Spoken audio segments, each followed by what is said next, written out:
नमस्कार. सात जन्माची सतीश आणि प्रीती भाग 47 मध्ये तुम्हा सर्वांचं स्वागत आहे. दुसऱ्या दिवशी सकाळी प्रीती हलक्या आवाजात नीताला म्हणते, "नीता, तू आधी कॉलेजला जा. मी मम्मा पप्पा गेल्यानंतर कॉलेजला येते. म्हणजे शेवटचे 2 लेक्चर मी अटेंड करते." नीता लगेच म्हणते, "ठीक आहे प्रीती, मी जाते कॉलेजला. तू ये नंतर."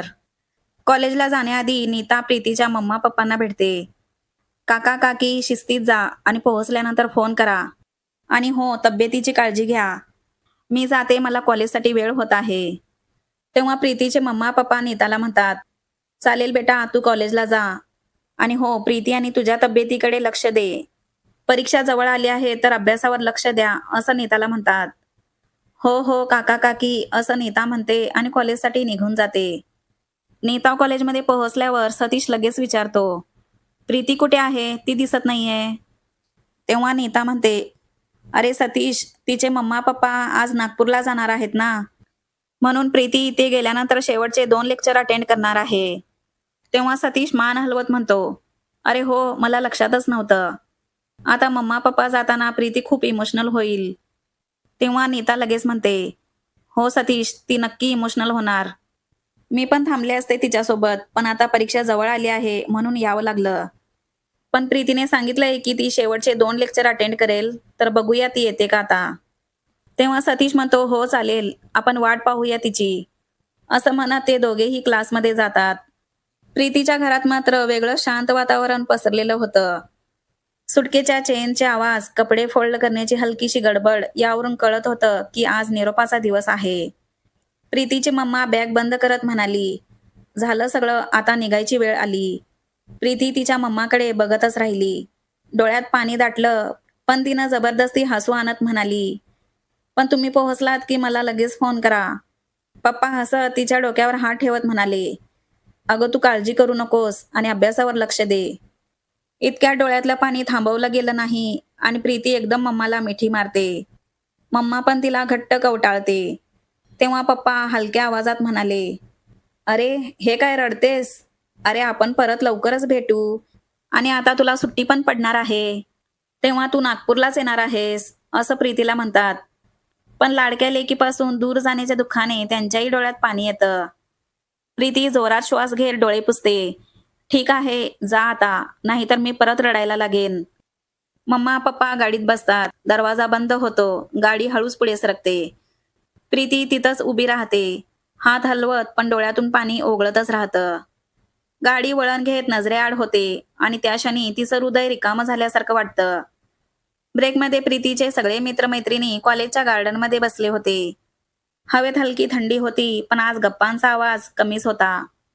तेवढ्यात प्रीती हळू चालत तिथे येते. तेव्हा नीता, सोनाली, केतकी, मनाली सगळ्यांचं लक्ष एकदम तिच्याकडे जातं. तिचे डोळे किंचित सुजलेले, नाकाजवळ हलका लालसरपणा असतो आणि चेहऱ्यावर जबरदस्तीचं हसू असतं. सोनाली लगेच उठून तिच्याकडे जाते. "अगं प्रीती, रडलीस का तू?" प्रीती पटकन मान नकारार्थी हलवते. "नाही ग, काही नाही. बस थोडं इमोशनल झाले होते." पण मित्रमैत्रिणींच्या नजरेतून काही सुटत नाही. सतीश दुरूनच तिला पाहतो. त्याच्या चेहऱ्यावर काळजी स्पष्ट उमटते. पण तो काही बोलत नाही. फक्त शांतपणे तिच्याकडे बघत राहतो. प्रीती बसते आणि काही क्षण सगळे मौनातच बसून राहतात. मनाली हलकं हसत वातावरण बदलते. "चल आता मूड खराब करू नकोस. एक्झामचं टेन्शन काय आधीच कमी आहे आपल्यावर." मनालीच्या अशा बोलण्यावर सगळेच थोडे हसतात आणि पुढच्या लेक्चरसाठी क्लासमध्ये जातात. काही दिवसांनी कॉलेजचं वातावरण पूर्णपणे बदललेलं होतं. कॉरिडॉरमधून नेहमीचा गोंधळ, हशा-मस्करी गायब झाली होती. आता त्या जागी फक्त शांतता आणि पुस्तकांच्या पानांचा आवाज होता. लायब्ररी नेहमीपेक्षा भरलेली होती. कॅन्टीनमध्येही सगळे नोट्स घेऊन बसलेले. कोणाच्या चेहऱ्यावर टेन्शन तर कोणाच्या डोळ्यात निर्धार होता. सगळ्यांना जाणवत होतं परीक्षा अगदी डोक्यावर आली आहे.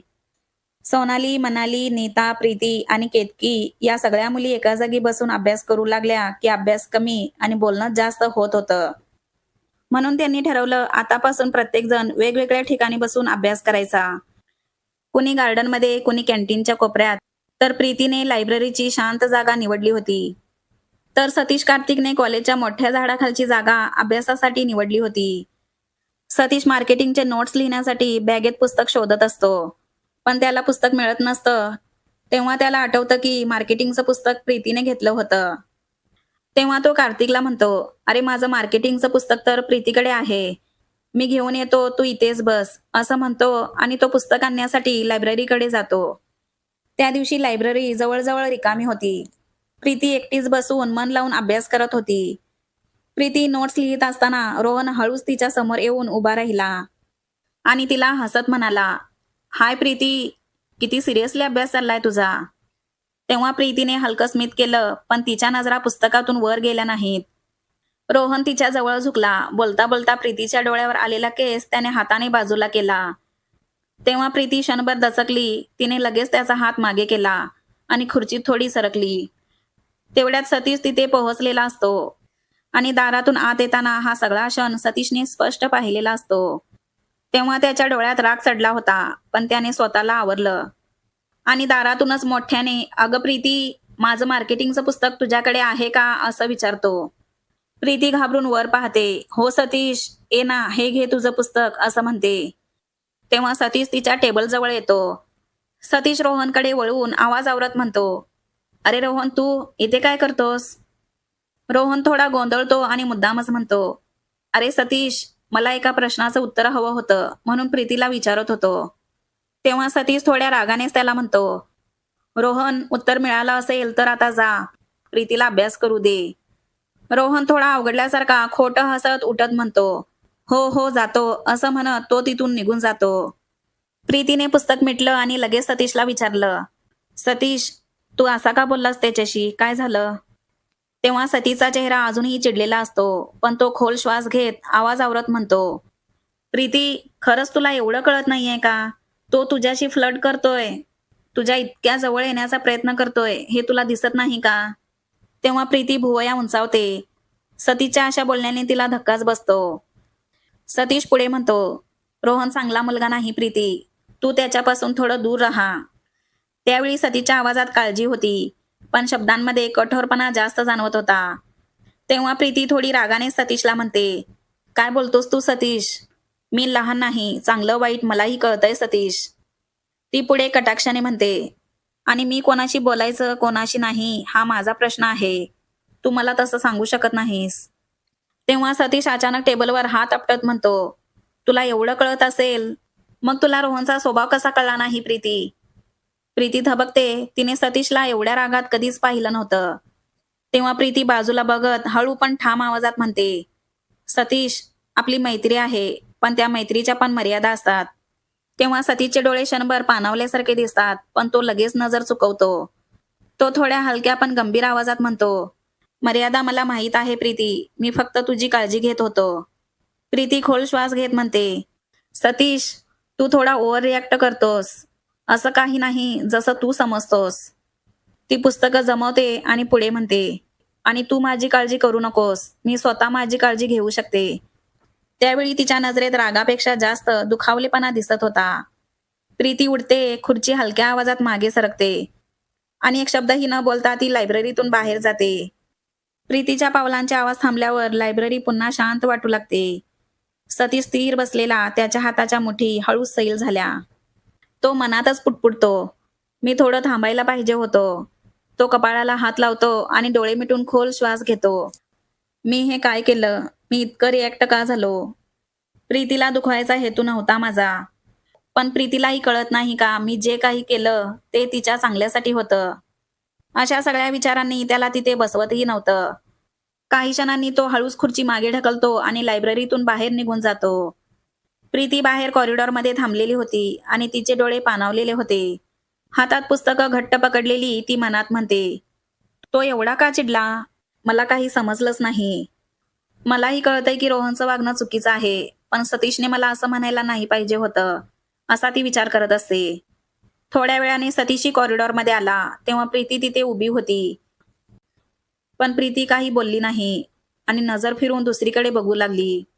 तेव्हा सतीशला तिचा अबोला कळला होता. पण तो बघतो की प्रीती आता काहीच बोलण्याच्या मनस्थितीत नाही. म्हणून तो तिथून निघून जातो.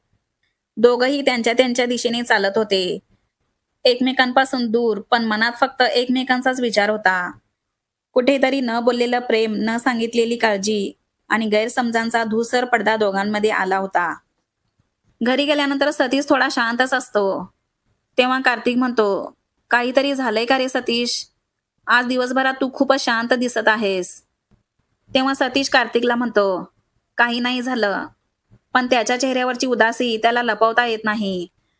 आणि कार्तिक पुन्हा म्हणतो, नाही, नक्कीच काहीतरी गडबड झाली आहे. लपवू नको सतीश, आता सांग लवकर, असं कार्तिक सतीशला म्हणतो. तेव्हा सतीश लायब्ररीमध्ये झालेला सगळा किस्सा कार्तिकला सांगतो. तेव्हा कार्तिक डोक्याला हात लावून म्हणतो, अरे यार सतीश, काय केलंस तू हे? सगळं अवघड करून टाकलंस तू आता. अरे कार्तिक, तो प्रीतीच्या केसांना हात लावत होता. मी हे माझ्या स्वतःच्या डोळ्यांनी बघितलं. तर मी कसं गप्प बसू तू सांग, असं सतीश कार्तिकला म्हणतो. कार्तिक लगेच थोडा नाराजीनेच म्हणतो, सतीश, तुझं सगळं बरोबर आहे. पण प्रीती जे बोलली ते चुकीचं नाही. कारण तुझं प्रीतीवर प्रेम आहे, म्हणून तुला तसं वाटतं. पण प्रीतीसाठी सतीश तू अजून फक्त मित्रच आहेस. आणि मैत्रीच्या नावाखाली तू असं तिला याच्याशी बोल त्याच्याशी नको असं म्हणू शकत नाहीस. त्यावेळी जर मी तिथे असतो तर तुला असं करू दिलं नसतं. सतीश लगेच हळू आवाजात म्हणतो, कार्तिक, हे सगळं मी प्रीतीच्या चांगल्यासाठी करत होतो. पण सगळा गैरसमज झाला यार. आणि आता प्रीती माझ्याकडे बघत सुद्धा नाही. तेव्हा कार्तिक लगेच म्हणतो, सतीश, आता तू माझा ऐक. आता आपली परीक्षा एकदम जवळ आली आहे. तर तू हा प्रीतीचा विषय सोड आणि अभ्यासावर फोकस कर. म्हणजे तू प्रीतीशी बोलायचा प्रयत्न कर, पण ती बोलली तर ठीक, नाहीतर तिला थोडा वेळ दे. परीक्षा जवळ आली आहे तर प्रीतीचा अभ्यास होणं महत्वाचं आहे. म्हणून तू थोडा शांत बस आता. तेव्हा सतीश लगेच म्हणतो, नाही कार्तिक, प्रीतीशी न बोलता मी राहू शकत नाही. मला काहीही करून तिच्याशी माफी मागावीच लागेल. तेव्हा कार्तिक लगेच म्हणतो, हो हो सतीश, तू तिच्याशी माफी माग, पण पुन्हा पुन्हा तोच विषय तिच्यासमोर काढू नकोस. नाहीतर तिच्याही अभ्यासाचं नुकसान होणार, हे तू लक्षात ठेव सतीश.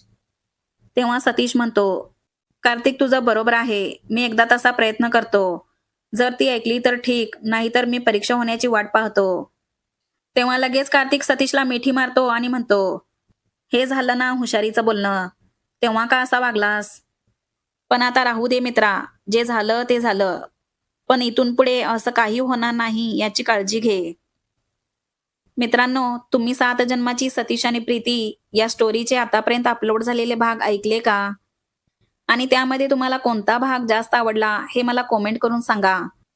आणि आजचा हा भाग आवडला असेल तर एक लाईक करा आणि चॅनलला सबस्क्राईब करा.